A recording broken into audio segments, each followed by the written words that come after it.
Shalom, shalom, cher peuple de Dieu. Je vous bénis dans le nom de Jésus. J'espère que vous allez très bien. De partout où vous êtes répandus, dans Libreville, dans vos différents quartiers, nous vous bénissons. Le pasteur Ghislain et le pasteur Muriel vous bénissent ce matin. Et j'espère que nous allons encore passer de très bons moments dans la parole de Dieu. Je vais prier pour la parole. Gloire à Dieu. Seigneur notre Dieu et notre Père, nous voulons, Seigneur, te remercier, te bénir pour tout ce que tu es et pour tout ce que tu fais pour nous. Maintenant, Seigneur, que nous allons passer à la parole. Seigneur, j'aimerais te présenter la parole de ce jour. Père Saint, bénis cette parole. Père Saint, je prie, Seigneur, que cette parole, Seigneur, tombe sur la bonne terre. Je prie que cette parole, Seigneur, tombe dans des cœurs disposés. Oui, notre Dieu. Seigneur, parce que c'est cette parole dont nous avons besoin, Seigneur, pour demeurer dans tes voies et demeurer dans ta volonté. Je bénis cette parole. Je la soumets sous l'autorité du nom puissant de Jésus. Au commencement était la parole. La parole était avec Dieu et la parole était Dieu. Oui, Seigneur, j'aimerais encore prier afin que lorsque ton peuple reçoit cette parole, Seigneur, c'est toi qu'ils reçoivent. C'est toi qui leur parles au nom puissant de Jésus. Louange et gloire et puissance te reviennent. Toi qui vis d'éternité en éternité. Toi que nous voulons, Seigneur, craindre d'éternité en éternité. Honneur, puissance et gloire te reviennent. Béni sois-tu au nom de Jésus. Alléluia. Alléluia. Bien-aimé, je suis dans la joie de vous parler encore ce matin de la part de notre Dieu. Parce que je crois, comme je le disais dans la prière, que lorsque Dieu donne la parole, lorsque Dieu libère sa parole, bien-aimé, c'est pour nous faire grandir. Bien-aimé, c'est pour nous aider à croître dans sa grâce. Lorsque Dieu nous donne sa parole, c'est pour nous aider, surtout dans les temps où nous vivons, où il y a beaucoup de paroles qui sont libérées ça et là. Mais nous devons demeurer dans la saine parole. Nous devons demeurer dans la saine doctrine. C'est la saine doctrine qui fera en sorte qu'au jour de l'enlèvement, si tu l'as gardé, tu sois enlevé. Bien-aimé, demeure dans la saine doctrine. La parole que le Seigneur nous donne ce matin est discerner les temps. Discerner les temps. Ce matin, j'aimerais parler de discerner les temps. Nous allons aller dans AG 1. AG 1.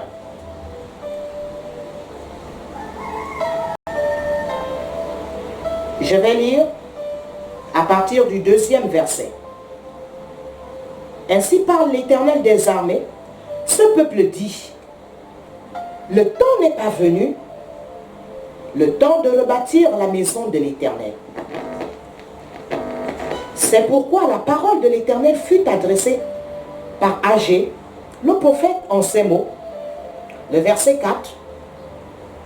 Est-ce le temps pour vous d'habiter vos demeures lambrissées quand cette maison est détruite? Ainsi parle maintenant l'Éternel des armées. Considérez attentivement vos voies. Nous retenons le verset 4. Est-ce le temps pour vous d'habiter vos demeures lambrissées? Alors mon thème est, comme je le disais tantôt, discerner les temps. Bien-aimé, ici, le Seigneur Dieu, par le prophète Agé, s'adresse à son peuple, le peuple d'Israël. Et c'est un reproche qu'il leur fait. Est-ce le temps pour vous d'habiter vos demeures lambrissées? Quand ma maison est détruite, dit le Seigneur. En d'autres termes, nous voyons que le peuple d'Israël, au temps d'Agé, n'a pas discerné le temps du Seigneur, n'a pas discerné le temps de faire la volonté du Seigneur, n'a pas discerné le temps de se préoccuper du temple du Seigneur. Voilà pourquoi le Seigneur peut leur faire ce reproche. Est-ce le temps pour vous de demeurer dans vos maisons, d'habiter dans vos maisons lambrissées? Est-ce le temps? Pendant que le temple du Seigneur se détruisait. Alors, donc, le peuple d'Israël avait abandonné la construction du temple du Seigneur. Et cela n'a pas été agréable aux yeux de l'Éternel. Bien-aimé, le Seigneur s'adresse également à toi. Bien-aimé, le Seigneur s'adresse à l'Église. Le Seigneur dit à l'Église de discerner les temps. C'est vrai que nous passons des moments un peu particuliers, des moments difficiles. La Bible nous avertit de ces moments. Mais la Bible nous dit également, nous enseigne également de discerner les temps dans lesquels nous sommes. Ce n'est pas parce que nous passons des temps difficiles, nous passons des temps particuliers que nous ne devons pas discerner les temps. Non, bien-aimés. Le Seigneur nous dit, ce n'est pas le temps de nous préoccuper rien que de nos maisons, de nous préoccuper de notre avenir.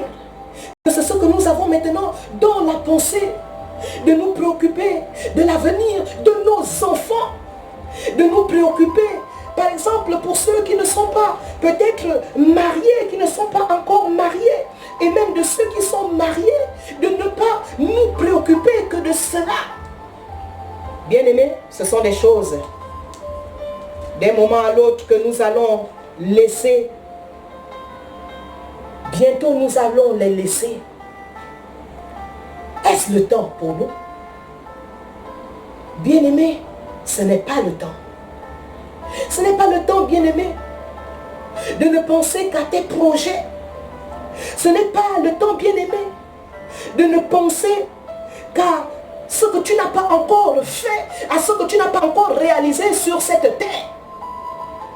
Ce n'est pas le temps, ce n'est pas le temps. Discerne les temps. Ne sois pas aveugle. Ne sois pas aveugle comme les pharisiens, comme les scribes et les pharisiens qui attendaient le Messie. Ils attendaient le Messie. Et pendant que le Messie était là, pendant que Jésus était là, ils n'ont pas discerné que Dieu les avait déjà visités, que Jésus était au milieu d'eux. Alors qu'ils avaient la loi, alors qu'ils avaient la connaissance. Mais ce sont des personnes sans instruction. Ce sont des personnes qui ne connaissaient même pas la loi dans les profondeurs, qui ont su, qui ont pu discerner. Pierre, Jacques, Jean, Matthieu, etc. Qui ont pu discerner les temps, qui ont pu discerner que cet homme était celui qu'ils attendaient, était celui dont les prophéties avaient annoncé sa venue. Mais ceux qui connaissaient la loi n'ont pas su discerner les temps. Ne sois pas comme les pharisiens qui n'ont pas su discerner en quel temps ils se trouvaient. Bien-aimés, que les choses de ce monde ne t'aveuglent pas, ne te rendent pas aveugle. Que les choses de ce monde ne te rendent pas aveugle. Nous devons discerner en quel temps nous sommes. Le Seigneur bien-aimé, on appelle à notre conscience, à la conscience de l'Église. Le Seigneur réveille chaque fois, en ces temps, notre conscience.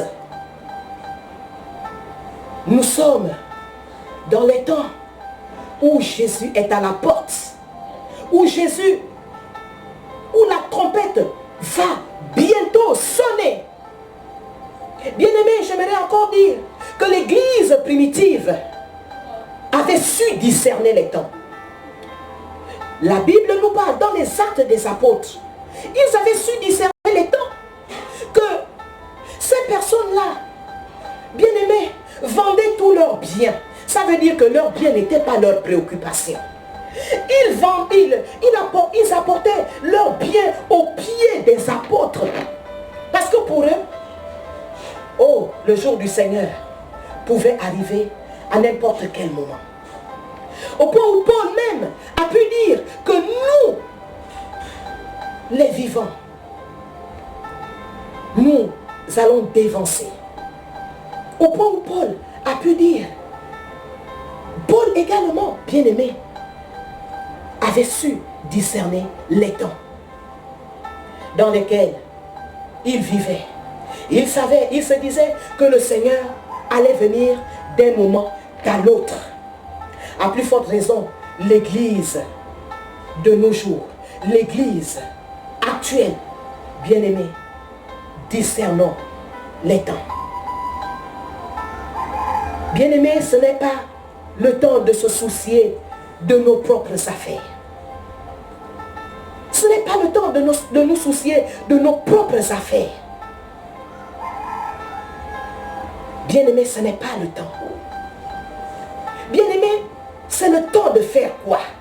Oui, vous allez me dire, pasteur, c'est le temps de faire quoi? Alléluia, c'est le temps de faire quoi? Nous allons aller dans Philippiens 2.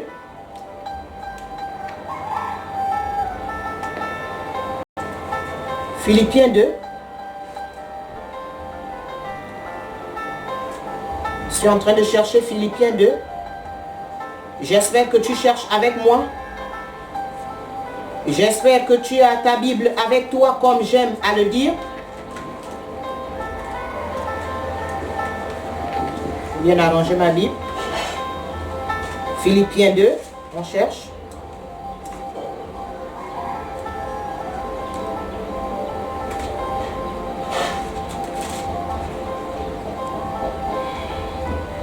Philippiens 2, 12 à 16.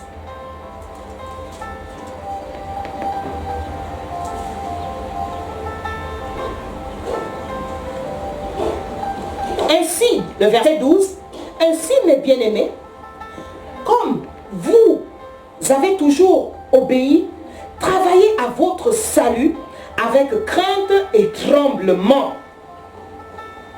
Non seulement comme en ma présence, mais bien plus encore maintenant que je suis absent. Car c'est Dieu qui produit en vous le vouloir et le faire selon son bon plaisir.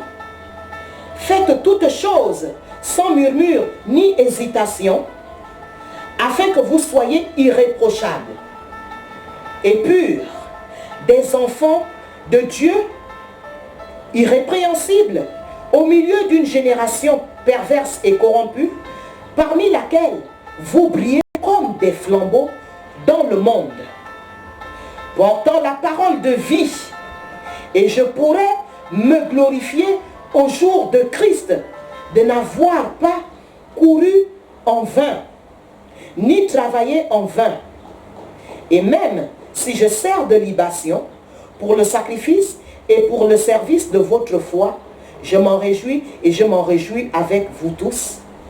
Alléluia. Oui, bien-aimés, je disais donc que c'est le temps de faire quoi, bien-aimés? C'est le temps de travailler à notre salut avec crainte et tremblement. Comme nous l'avons lu dans Philippiens 2, le verset 12 au verset 17. C'est le temps de travailler.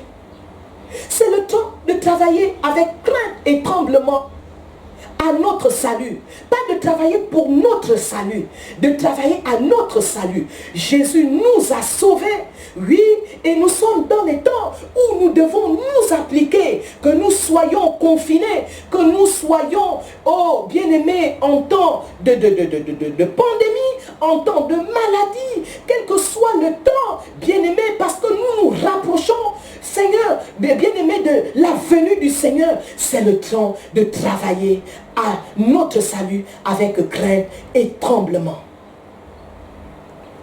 De travailler. Peut-être que tu me diras, pasteur, je travaille. Oui, c'est le temps de travailler davantage. De travailler davantage. De travailler davantage. C'est le temps d'évangéliser.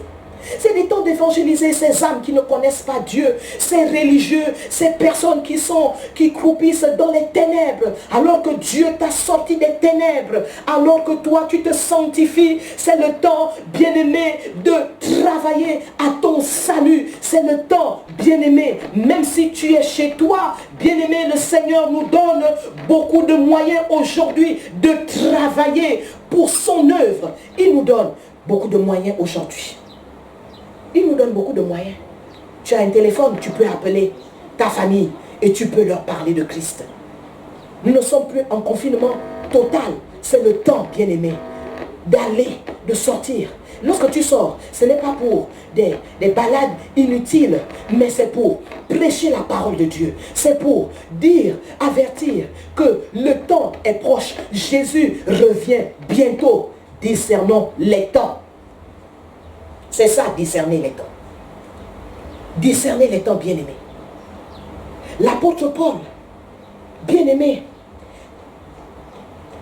a dit cela à ses fils, de travailler comme ils ont toujours travaillé, avec crainte et tremblement. Bien-aimés, nous sommes dans les temps où nous devons travailler avec crainte et tremblement. Alors, donc, ça veut dire quoi? Ça veut dire que nous ne devons pas faire l'œuvre de Dieu avec négligence. Ce n'est pas parce que nous sommes dans des temps particuliers que nous devons négliger le travail de Dieu, le travail que Dieu nous demande de faire. Nous ne devons pas le négliger, nous ne devons pas travailler avec négligence, mais nous devons travailler avec crainte et tremblement. Bannis la négligence. Bannis la négligence. Oui, bien-aimé, tu vas me dire peut-être que tu es limité, mais tu peux travailler également dans la prière. La prière, c'est un travail. La prière, c'est un travail. Lorsque tu te mets à genoux et que tu pries et que tu intercèdes pour ces personnes, pour le salut des âmes, bien-aimé, c'est un travail. Parce que le premier travail dans la mission de Dieu, c'est la prière. D'où Paul a pu dire, oh, je veux que les hommes en tout temps prient d'abord. Prie d'abord. C'est pour dire que la prière, c'est la première action missionnaire. Bien-aimé, tu peux passer ton temps à prier. Tu peux passer ton temps à prier. À prier pour ta famille.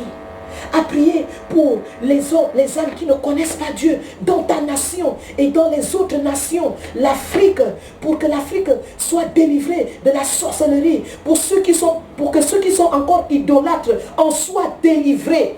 Bien-aimé, c'est le temps de travailler. Ce n'est pas le temps de paresser. Ce n'est pas le temps de dormir. Ce n'est pas le temps de sommeiller. C'est le temps de prier, de vaquer à la prière pour sauver ses âmes. Pour sauver ses âmes. Alléluia. Pour également amener les rétrogrades. Pour également, bien-aimé, prier pour l'église du Seigneur. Afin que l'église du Seigneur soit à son poste. Bien-aimé, c'est le travail que nous faisons dans la prière. C'est le temps de ne pas dormir. Nous sommes sur le discernement des temps. Oui, Seigneur. Oui, bien-aimé, c'est le temps d'accomplir. Que nous soyons enfermés, que nous sortions. Lorsque même nous allons sortir, ce sera le temps, bien-aimé, pour nous, de doubler l'évangélisation.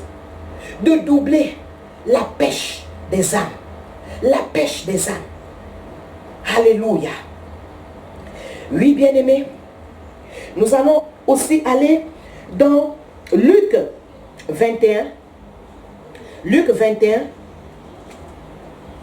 Bien-aimés, discernons les temps. C'est la parole que le Seigneur te dit ce matin. Discerne les temps. Ce n'est plus le temps de paresser. Ce n'est plus le temps de la négligence. Ce n'est plus le temps. Peut-être que tu as été négligent par rapport à l'œuvre de Dieu. Bien-aimé, lorsque tu sortiras de ces temps de confinement, que feras-tu? Que feras-tu? Tu te diras, ah, enfin, la liberté. Donc, bien-aimé, c'est le temps où nous devons parcourir les quartiers. C'est le temps où nous devons aller là où le Seigneur nous envoie. Dans les hôpitaux, dans les prisons, ce sera le temps. Bien-aimé, ce message, cette parole ne se limite pas seulement parce que nous sommes enfermés. Mais lorsque nous sortirons, bien-aimé, sors avec cette disposition de cœur. Travaillez davantage. Travaillons davantage. Prêchez la parole. Que le temps soit favorable ou non. Alléluia. Nous allons lire Luc 21, comme je le disais. Luc 21. Luc 21.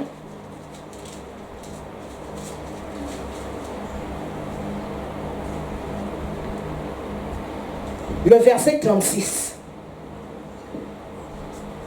La Bible déclare, c'est Jésus ici qui parle. Et il dit, veillez donc et priez en tout temps. Bien-aimés, comme je le disais, c'est le temps de veiller et de prier en tout temps. De veiller et de prier en tout temps. Et je continue. Afin que vous ayez la force d'échapper à toutes ces choses qui arriveront et de paraître debout devant le Fils de l'homme. Oui, bien-aimé, Jésus a dit de veiller et de prier dans les temps où nous sommes, de veiller et de prier en tout temps. Pour que quoi? Pour que nous soyons, pour qu'il nous trouve debout. Pour qu'il nous trouve debout. Pour qu'il nous trouve fort. Pour qu'il nous trouve fort, bien-aimé. Il doit nous trouver fort. Jésus ne doit pas nous trouver faibles. Et nous puisons nos forces dans la prière. Nous puisons nos forces dans la communion, dans la relation constante, la communion constante avec lui. Bien-aimé, discerne les temps. C'est le temps de vaquer à la prière. Pour fortifier ton âme. Pour fortifier ton âme. Pour fortifier ta personne. Oui, bien-aimé. Parce que nous sommes dans les temps difficiles. Nous discernons les temps et les temps sont difficiles. Alors, nous devons vaquer à la prière. La prière, non seulement pour travailler pour le Seigneur, mais également pour nous fortifier, pour être de plus en plus forts. C'est ce que Jésus nous a dit. Nous passons des temps difficiles. Et ce seront encore des temps plus difficiles. Nous devons vaquer à la prière pour être davantage forts. Parce que si tu passes ton temps à dormir, bien-aimé, tu ne seras pas fort. Tu ne seras pas fort. L'assoupissement va te gagner. Et la faiblesse spirituelle va t'envahir. Voilà pourquoi Jésus nous a dit que lorsque les temps difficiles viendront, nous devons veiller et prier en tout temps. Alléluia. Nous continuons, bien-aimés. Bien-aimés, c'est le temps.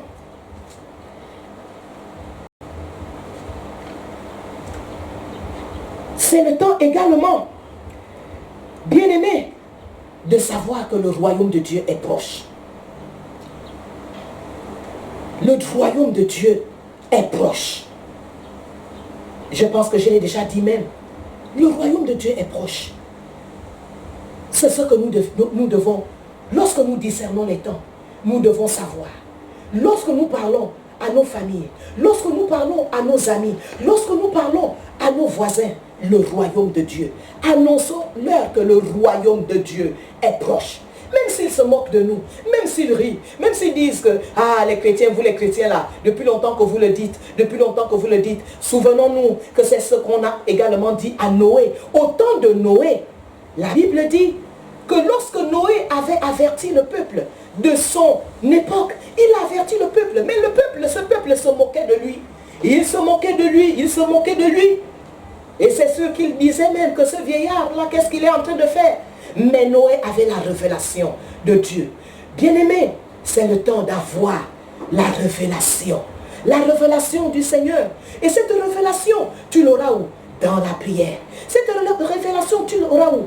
En cherchant Dieu, dans la communion. Voilà pourquoi je dis, ce n'est pas le temps de paresser. Ce n'est pas le temps, bien-aimé, de dormir. Oui, nous pouvons dormir, mais nous dormons en priant. Nous dormons en étant éveillés. Alléluia. Bien-aimés, nous devons être debout lorsque le Fils de l'homme apparaîtra. Nous devons être debout. Nous devons être debout. Bien-aimés, nous allons également lire le verset .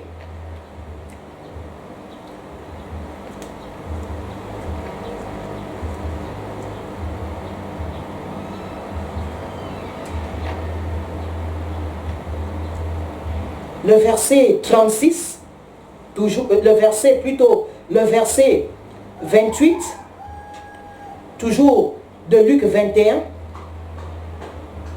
Quand ces choses commenceront à arriver, redressez vos têtes et levez vos têtes parce que votre délivrance approche. Alléluia. Notre délivrance approche, bien-aimés. Ce sont les paroles du Seigneur. Ce sont les paroles que le Seigneur adresse à son Église dans ces derniers temps. Alors, le Seigneur nous dit, levez vos têtes. Levez vos têtes. Ne baissez pas vos têtes. Ne baissons pas nos têtes. Nous devons lever nos têtes. En sachant que notre délivrance approche. Voilà pourquoi je disais que ce n'est pas le temps de te soucier de ce que tu n'as pas. Mais recherche plutôt ce que Dieu veut que tu fasses. Ne te soucie pas de ce que tu n'as pas. Si c'est dans la volonté de Dieu, Dieu te l'accordera. Alléluia. Dieu te l'accordera. Le Seigneur Jésus nous dit de discerner les temps et d'observer ce qui se passe. Bien-aimés, et cela nous permettra de comprendre que nous sommes maintenant dans un temps d'urgence. Nous sommes maintenant dans un temps d'urgence. Oui, c'est bien-aimé. Le temps d'urgence, c'est le temps de la venue du Seigneur. Et notre préoccupation, est-ce que j'ai fait ce que le Seigneur m'a demandé de faire? Est-ce que j'ai accompli la mission du Seigneur? Est-ce que j'ai réellement travaillé pour le Seigneur? Est-ce que j'ai sauvé les âmes? Est-ce que j'ai prié comme il fallait? Est-ce que j'ai donné comme le Seigneur a voulu que je donne? Alléluia!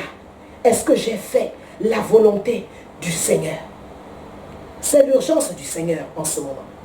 C'est l'urgence du Seigneur pendant ces temps qui nous restent. C'est l'urgence du Seigneur. Oui, bien-aimés. Alors, nos cœurs ne doivent pas être troublés, mais nous devons être confiants. Et nous devons être dans la paix, en sachant, bien-aimés, que malgré que les choses, les temps difficiles se passent, sont là, mais nous sommes dans la volonté du Seigneur. Nous faisons l'œuvre du Seigneur. Alléluia. Bien-aimé, c'est la parole que le Seigneur a déposée dans mon cœur. Discernons en quel temps nous sommes. Ne soyons pas dans la distraction. Ne soyons pas dans l'aveuglement. Vaquons dans la prière. Alors le Seigneur va réellement davantage se révéler à son Église. Que Dieu te bénisse et que tu mettes ces paroles en pratique. Au nom puissant de Jésus. Amen. Alléluia. Nous passons aux offrandes et aux dîmes. Chacun chez lui. Et n'oublions pas nos programmes de la semaine. Le mercredi, nous avons toujours notre enseignement à partir de 18h ou 18h30 ou 19h lorsque nous sommes en retard. Les vendredis, c'est la prière. Et j'aimerais te conseiller également de passer aussi, non seulement de prier, mais de passer aussi le temps dans le jeûne. Alléluia. Que Dieu vous bénisse au nom de Jésus. Amen.